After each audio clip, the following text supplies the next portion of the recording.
Ahora, han salido diferentes reportajes en los últimos meses.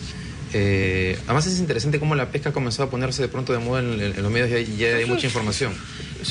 Y sobre todo de embarcaciones de menor escala que evaden el sistema de supervisión y terminan llevando la anchoveta capturada a las grandes empresas para que sea procesada como harina de pescado. Esto se da desde antes del 07. Sí, eso es desde antes, exacto. Y nadie decía nada. No.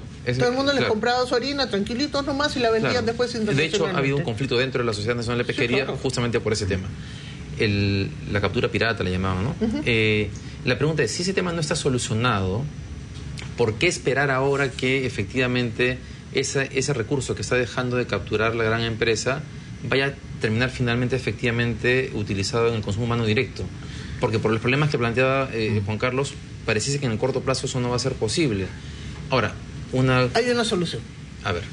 Una sola cuota para todo el mundo, o sea, incluye a los pequeños, a los de menor escala en esta cuota y déjalos usar para lo que les dé mayor valor. Entonces, si los chiquitos en ese momento no tienen quien les compre para hacer consumo humano directo o les cuesta mucho más, no hay el hielo, no tienen las condiciones para hacerlo, ok, que vayan a la harina, pero los grandes que hagan consumo humano directo. Los grandes son los que tienen el capital para invertir en el consumo humano directo. Eventualmente ellos van a necesitar más pescado para consumo humano directo y le comprarán a los pequeños, y entonces el mercado debería de crear las condiciones.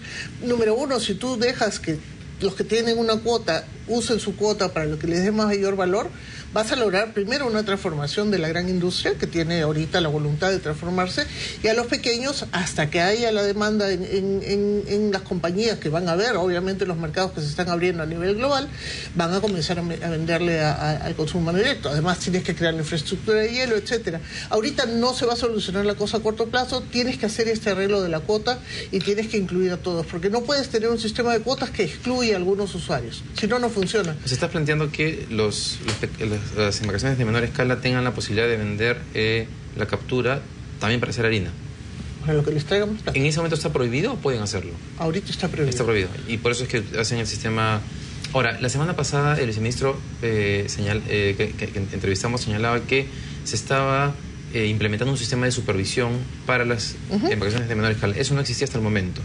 Se está trabajando desde hace tiempo, desde el año pasado, ¿no? Desde el comienzo del año pasado, okay. Por lo menos. ¿Es posible llegar a controlarlas? Digamos, y lo pregunto es porque, si siempre se ha dicho que incluso las grandes embarcaciones le han sacado la vuelta al sistema y se las siguen sacando supuestamente, ¿cómo esperar de que una mayor cantidad de embarcaciones, digamos, poder supervisarlas? Es voluntad política, es voluntad, es recursos, es ponerle realmente las ganas.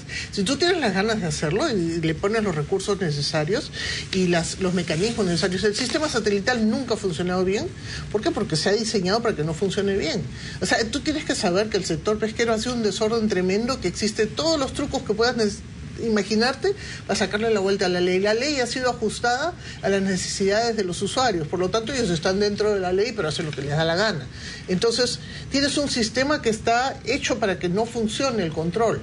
Tú lo que tienes que hacer es reformar la legislación para que tengan los mecanismos de, como dicen los gringos, ¿no? Los checks and balances, ¿no? Los chequeos y los balances que te permitan realmente supervisar correctamente esto y meterle el dinero que necesitas. Ahora supuestamente estas normas vienen acompañadas de ese tipo de medidas. Debería de. Es verdad, Juan Carlos, si tú puedes comentarnos ese tema, que además el tema de la milla 5 y la milla 10 no tiene que ver solamente con el tema de que la anchoveta se use para consumo humano directo, sino que además muchas especies han desaparecido por la falta de anchoveta. Explícanos cómo es el ciclo biológico, digamos, de... Lo que se evidencia es una disminución muy grande de las pesquerías costeras, las pesquerías que están más cercanas a la costa. Tienen varios factores. Uno de ellos es la interacción con la pesca industrial, ¿no? Hay una fotografía más adelante de embarcaciones que están pescando, mira, al lado de la orilla, ¿no? Esa es una situación, digamos, inaceptable. Ese es un tema que creemos que es importante poderlo encarar. No está ahí. Ahora que veo, no está. ¿Por qué? Porque en realidad la anchoveta, y Patricia eso lo conoce muy bien, es la base de la cadena. Es un tema bien importante. Esa es la base, ¿no? Y entonces es importante no solamente la captura de la anchoveta en sí, ¿no? Sino la anchoveta y la interacción con otras especies. Pero yo te quiero comentar nuevamente sobre el informe del IMARPE. O sea, el IMARPE da informes técnicos de dónde está la biomasa en un determinado número de años. Esa es evidencia de información científica que el IMARPE produce. Pero el IMARPE no dice, dásela tal, porque ese no es el rol del IMARPE. El IMARPE no tiene el rol de asignar cuáles son los derechos, de dónde están los recursos. Ese es un rol de produce. Produce tiene que decir, en esta zona pesca tal o cual, no el IMARPE. Entonces, decir que falta un informe de IMARPE, que IMARPE diga, esto es para lo grande y esto es para los chicos, eso no es el rol de IMARPE. O sea, IMARPE solamente dice, esta es la radiografía de lo que está del mar, y Produce toma la decisión. Y cada crucero produce una tabla donde te dice, en tal latitud, a tal distancia de la costa y tal cantidad de anchoveta. Entonces, para cada año, para 2 veces al año, porque se dan 2 cruceros, tienes una tabla que te grafica latitud versus distancia a la costa, y entonces tienes la biomasa según esta distribución. Entonces tú puedes saber dónde está la biomasa en el momento del crucero y cómo se relaciona a la distancia de la costa. Lo que nos han explicado a nosotros es que esta es una medida para proteger la biomasa costera y excluir a la gran flota, que es la que más impacto tiene, porque es la que más pesca, obviamente, porque, claro, la flota de menor escala pesca un montón, pero nada que ver comparado con la tremenda captura que tiene la flota industrial, ¿no? Y la otra cosa que tienes que tener en consideración es que cuando el agua se calienta, tú has visto que a cada rato están entrando masas de agua caliente de la costa, el movimiento de la biomasa de anchoveta es muy dinámico, y lo que tienes que pensar es que cuando hay agua caliente en el mar peruano, la anchoveta se refugia en la costa, entonces se pega a la costa, y ahí es cuando es más capturable, cuando es más vulnerable. Entonces lo que tú tienes es que inclusive cuando hay estas condiciones, ni siquiera los chiquitos deberían de capturarla.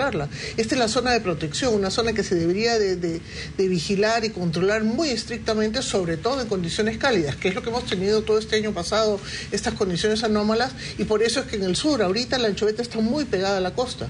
Ahí es cuando menos se la debe capturar, ni grandes ni pequeños, porque ahí es cuando debe estar más vulnerable. Ya los sistemas de alerta para decir, en ese momento no se pesca. Tú tienes mapas diarios de temperatura del mar que genera el IMARPE en base a las imágenes satelitales, entonces tú sabes que cuando el agua fría, que está dentro más o menos por debajo de los 20 grados, está pegada a la costa, ahí está la anchoveta. Tú puedes mapear el hábitat de la anchoveta con esa temperatura. Entre temperatura y salinidad, tú puedes dibujar en 3 dimensiones dónde se ubica la biomasa de anchoveta.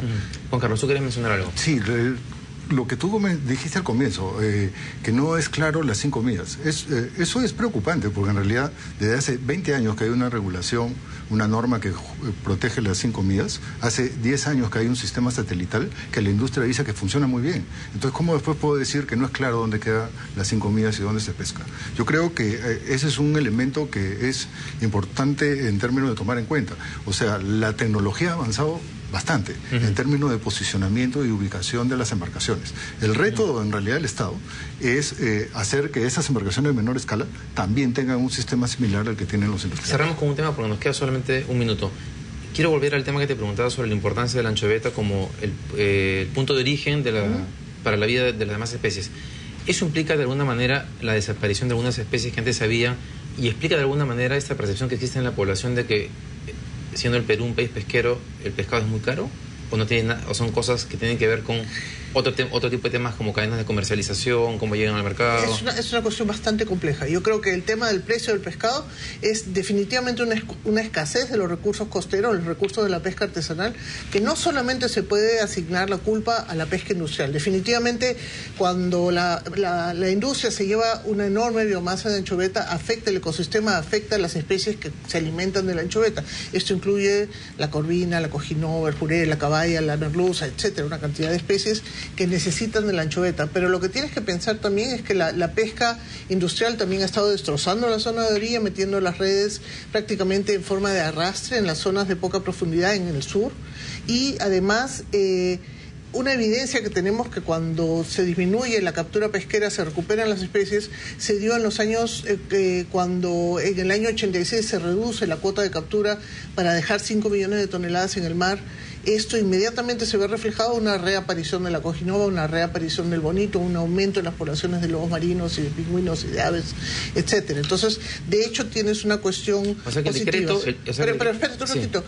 Aquí no podemos quitarle la culpa tampoco a los pescadores artesanales. Exacto, Dinamita, parejos ilegales, hacen lo que le da la gana y estos chinchorros de orilla destrozan los recursos costeros. Acá hay una cosa de una tremenda población de pescadores artesanales que van a las diferentes zonas donde encuentran los recursos y los agotan. Entonces van haciendo agotamientos secuenciales en diferentes zonas. Entonces no podemos decir que solo es la pesca industrial. Claro, todo el mundo tiene la culpa. Que está, es un desorden tremendo. Total, se está intentando poner orden, y quería cerrar con la idea de que es un orden no solamente para el tema de la anchoveta, es un ordenamiento que va a tener implicancias en general en las especies que viven, digamos, en el litoral peruano y de las cuales nos alimentamos. Si queremos comer ceviche, hay que ordenar el sector pesquero. No hay otra. Bien, Patricia, Juan Carlos, muchas gracias por haber estado acá. Gracias. Veremos, la ministra iba a ser interpelada por ese tema en el Congreso en los siguientes días. Veremos si eso sucede y esperamos haber aportado algunas ideas con esta entrevista. Que les vaya muy bien. Gracias, Víctor. Vamos a la pausa y regresamos.